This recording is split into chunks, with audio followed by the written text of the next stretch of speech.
It's now my pleasure to introduce Dr. Michell Ryan, a senior lecturer in ecology and environmental science at Western Sydney University. Dr. Ryan leads a critical project with the Cattai Hills Environment Network, aiming to protect the increasingly threatened platypus using innovative eDNA sampling techniques. Her work is pivotal in national conservation efforts. Please welcome Dr. Michell Ryan.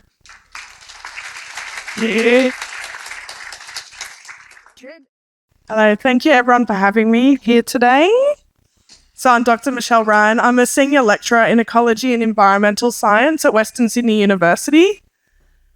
And I run the Hawkesbury-Nepean Platypus project. And while I know I'm at a bush regen conference, I am not really talking about bush regen. I'm going to talk about it a little bit, but it's really great because you guys are the people on the ground who make a difference in platypus conservation. So hopefully what we've learnt so far will help you, guide you when you're working in riparian zones. I've got Insta too if you want to follow my Hawkesbury-Nepean Platypus Insta.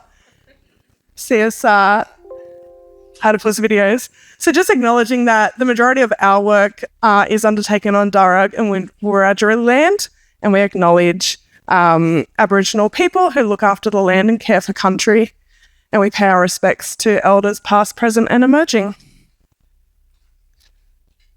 All right. Platypus is the world's strangest creature. There's nothing about them that's normal. They're a mammal that lays eggs.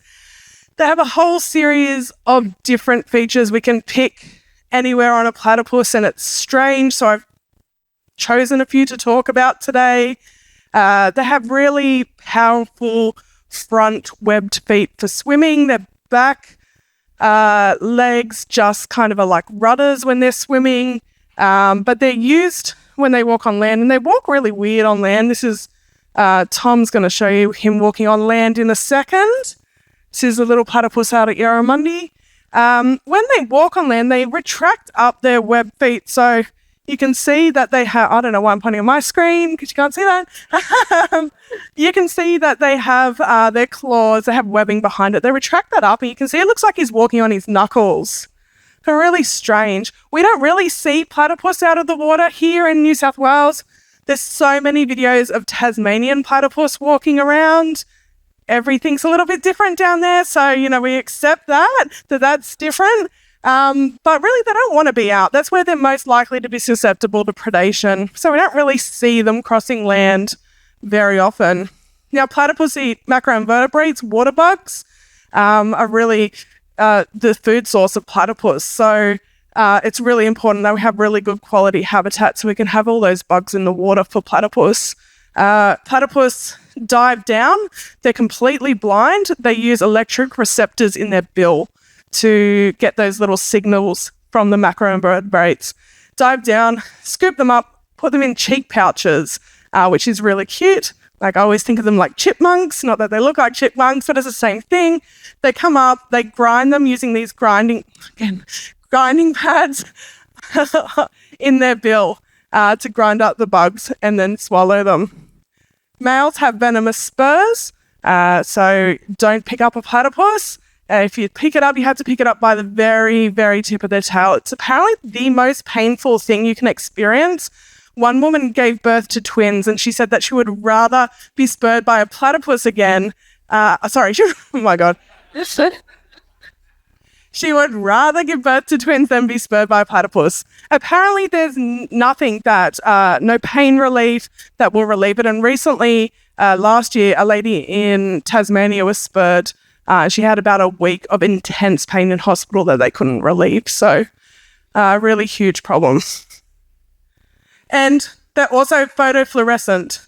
So you can see down the bottom photo here, the UV light we shine on it, they shine back at us. And it was discovered during COVID for walking around the British Museum with UV torches and realised the platypus shone back at them. So there's a whole series of research going on now, not by us, by another group, to determine what that role is and why the platypus are like that.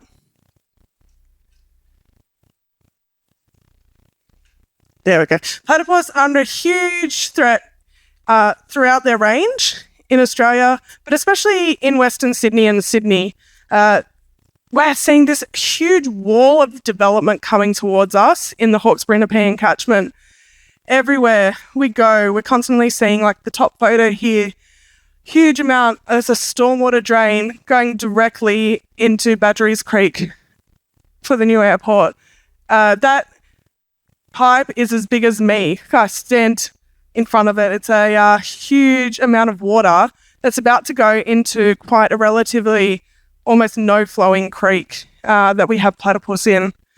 So we're seeing this huge amount. I don't really need to tell you guys because you all see it as well, but this photo down the bottom here is bobcats clearing a riparian zone right on the edge of a creek there, and you can see we've got our platypus nets in. They're there working while we're trying to look for platypus. They're also impacted by flooding and drought. They're a native that's evolved with flooding and drought, so they go off the environmental cues and they can prepare for it. But the concern is with climate change that we're seeing an increase and prolong, and we're not sure what impact that's going to have. And also water pollution through chemicals, sediment, and in the bottom photo you can see is a creek in Penrith that is covered in litter, Cattai Creek, and it's just everything that goes down the stormwater drain from those urban areas ends up in our platypus habitat. Now this area is Box Hill, out in northwest Sydney. I grew up in Oakville next to it and I live at Pitt Town now, so I see this on a daily basis, but this is just the change over 13 years in this area. It's gone from 5-acre, 40-acre lots to now housing development. So there's some high-density apartments going in, townhouses. Most of the house blocks are about 300 to 400 square metres, wall to wall. So huge amount of developments going in. We've seen such huge changes in this time, and my story really starts with Cattai Hills Environment Network, a local environment group who are seeing changes in the area from this development. The top photo there is a photo at Box Hill, and you can see the amount of development. They started seeing huge changes in their waterways, so they would start seeing this formation of sand slugs, lots of sediment, and you can see the top photo, the amount of sediment that's going into the water from the development. Now, there were only 2 records in the scientific database. Now, I know I've made mistakes already this morning with my words, and you can see 3 triangles in there, but one of those is the other side at Wilberforce. So there's 2 scientific records in the Cattai Creek Catchment for platypus. The latest one was 98. So it was generally considered that there were not platypus in the Cattai Catchment. All those developments didn't consider platypus, didn't consider, waterway health in any special way. So it was a really huge problem. But Cattai Hills Environment Network, and especially Sue Martin, who chaired this project, was really concerned because they were being told by landholders and especially by fishermen who are down by the river all the time that there are platypus there, and they're really worried that they need to be protected. So what happened was we did an eDNA survey.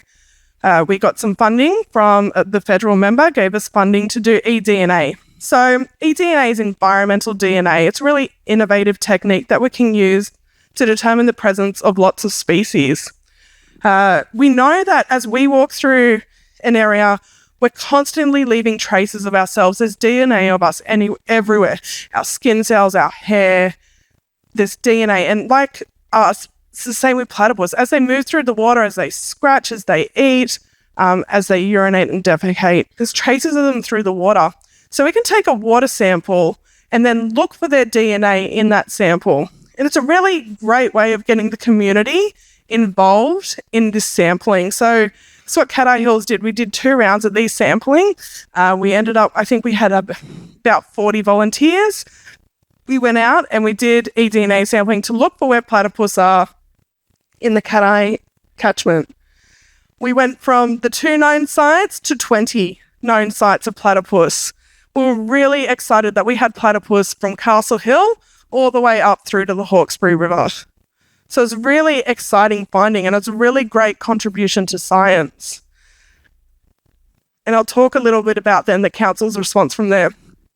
That then kicked off my work, and I'd say now I probably spend about 80% of my time doing some sort of platypus-related work, which is great.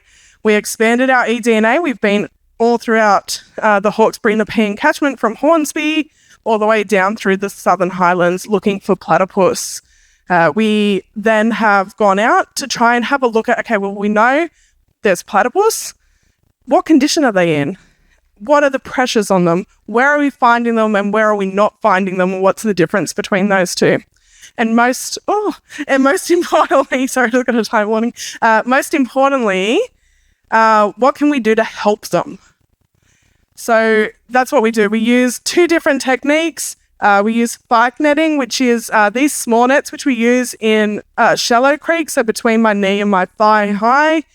We set these nets and we set them just before dusk. We go out and we check them every couple of hours throughout the night and bring them in at dawn, usually around 7, 8 a.m. So it's about a 22-hour workday for me, which is great. The second net is we set them just at dusk and we sit by them for 6 hours, so usually till about midnight or 1 a.m.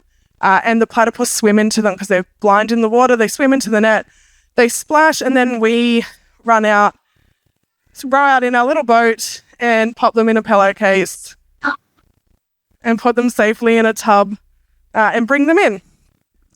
And then we want to have a good...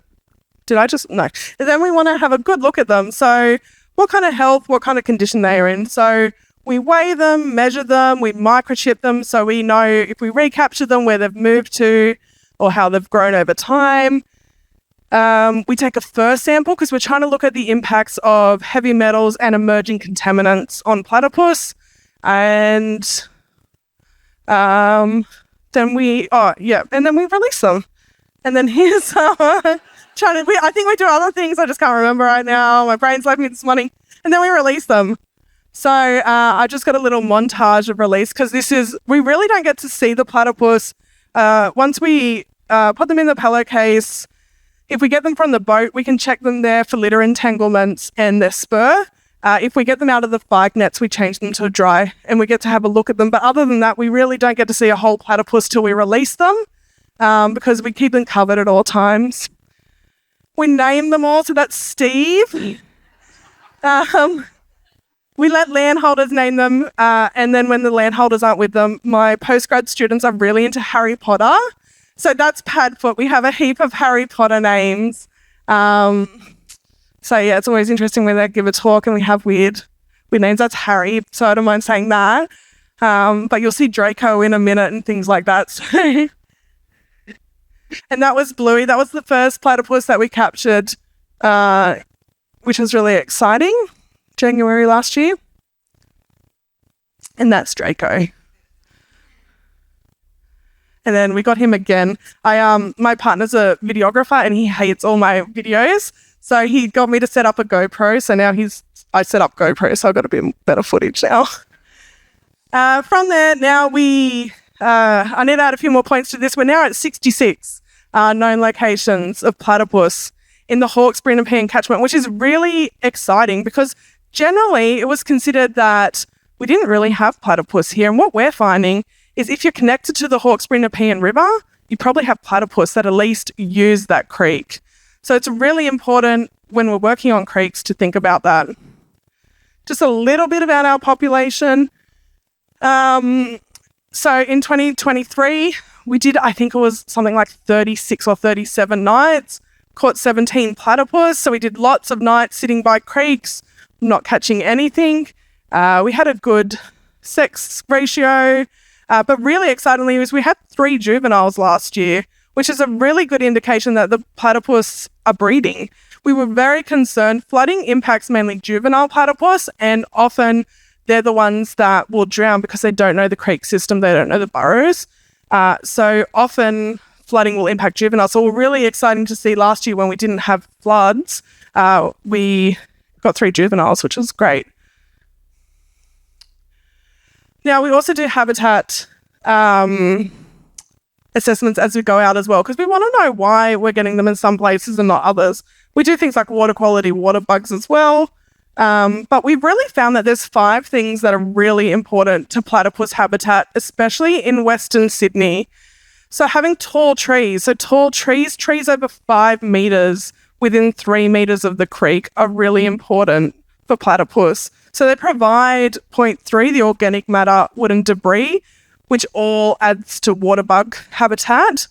But it also provides protection from predators and also heat refuge. So platypus are actually even though they're mammals, they're at 32 degrees. So they're really impacted when we start getting our 48, 49 degree days. The water really heats up. So having those creeks covered with a really good canopy cover is really important.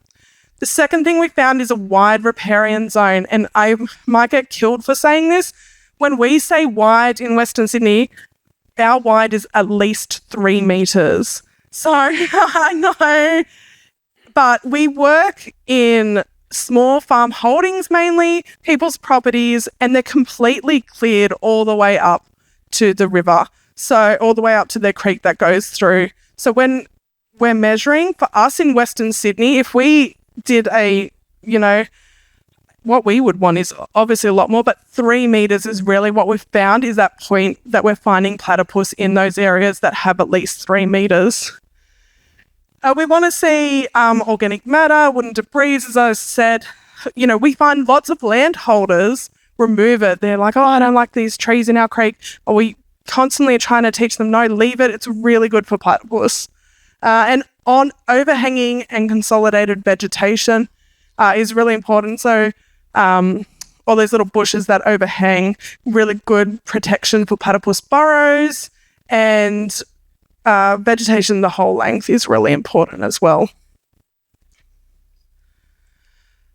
We also want to see a lack of sedimentation, silt, and sand slugs. So I often talk about stormwater control, and I spoke at the stormwater conference about 3 weeks ago about the importance of controlling sedimentation in stormwater. Is really important because it completely smothers platypus habitat, reduces their available habitat. And it's really hard when I research in Western Sydney and we start seeing this go through. So that's the M12 being built. And when we went through, there's about 1 metre of loose sediment in South Creek there. So we had to cut our net shorter so we could put it in because there was just so much sediment had gone in. So it's a really huge problem. And again, our stormwater, and then when we drive through development sites, we constantly see these ready to go in concrete in stormwater. It has really huge impacts on water flow and water chemistry. Part of our research is looking at how that actually impacts the chemistry in platypus. And that's a really interesting finding. And then the other half of my time I spent talking to people, which I think is a really important part of my role, is the platypus is such an awesome creature that it's a great way of getting people, especially the community, on board to do things. So I spend a lot of my time working with people, and there's a picture of Melissa here as well, I just realised. I do talks before we have planting days to really put it in context about why we're here working together and the impacts that what people are doing actually have on ecosystems, which is great. And then I'm just circling back to the Hills Shire. I don't know if anyone here is from Hills. Because at the start I kind of said, we didn't really, they weren't acknowledging there were platypus. They've kind of done almost a 180 and have really taken it on board. They've seen that they can use the platypus to get their community on board for work. So the photo, look, we can talk about that later, but, there are positives and negatives to everything. But, for example, the photo here is the mayor, the deputy mayor, myself at Clean Up Australia Day. And we did Clean Up Australia Day at a site that has known platypus right in the middle of Rouse Hill, lots and lots of rubbish. So it was really great that, we got everyone there for half a day. I think there was, 70 people there cleaning up this waterway that's known platypus habitat. The Bush Care now advertise bush care along the creeks is platypus bush care, which is great. They're starting to fill numbers. They're doing work on the creek. They're really making a positive change. So it's really great to see that the hills who considered they didn't have platypus have now flipped and are working to help protect that. And then this is one of our platypus that I haven't caught yet. It evades me every time I go to her habitat.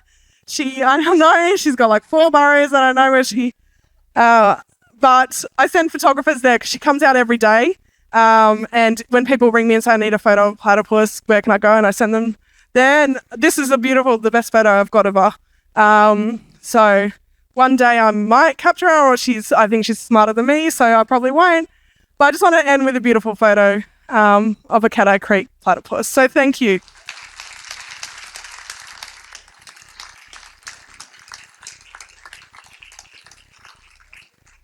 Questions? We'll keep it to 5 minutes. So yeah, it's literally just going into the pipe is about, we watched it get installed because we sampled over a few months. It's literally a pipe that's going in there. Yeah, so I mean, there's a whole series of wetlands and water treatment trains and things planned for out there, but not, this one of many. So yeah.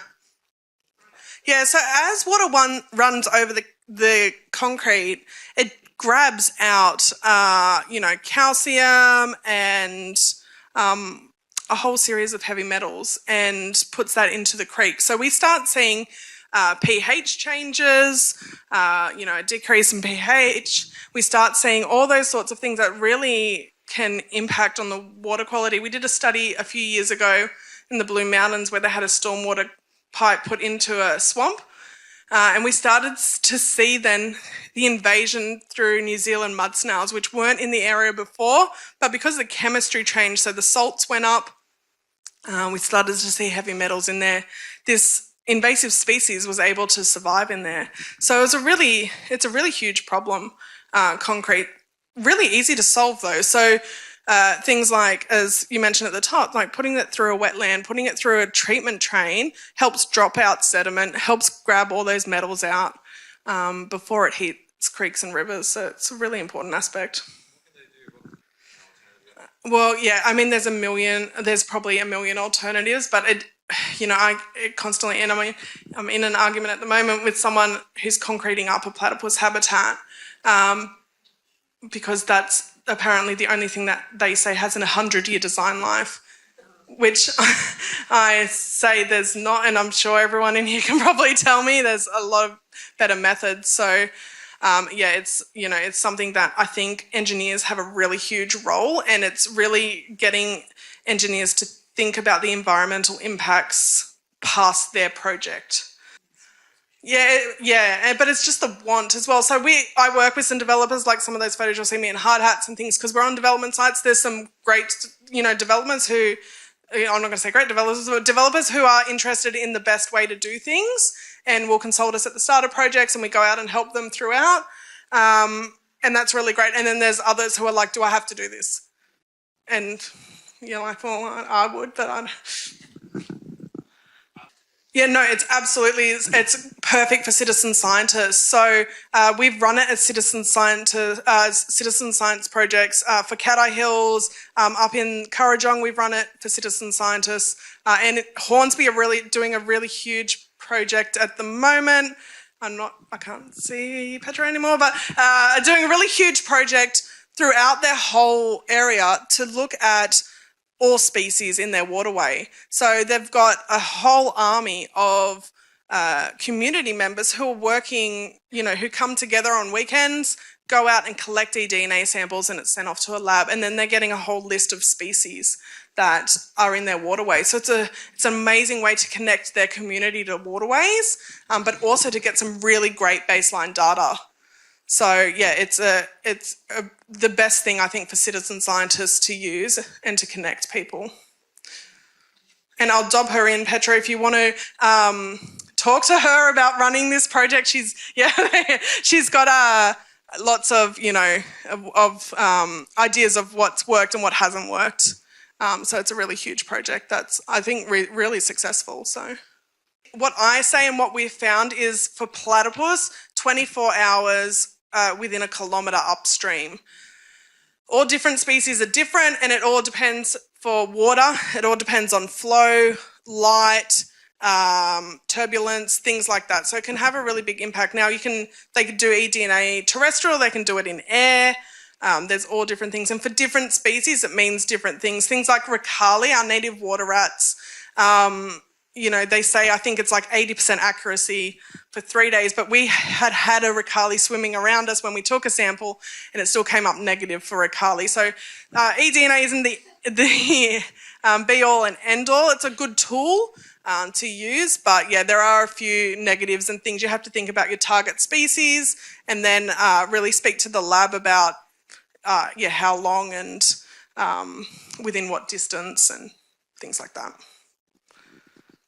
Detector dogs, yeah. Is that a thing here, or do you... Yeah, so Hillsville Sanctuary are trialling scent detection dogs for burrows, and it's all right, but the issue, so at Hillsville, and we went, Jess and I co-supervised a student together just at Hillsville, they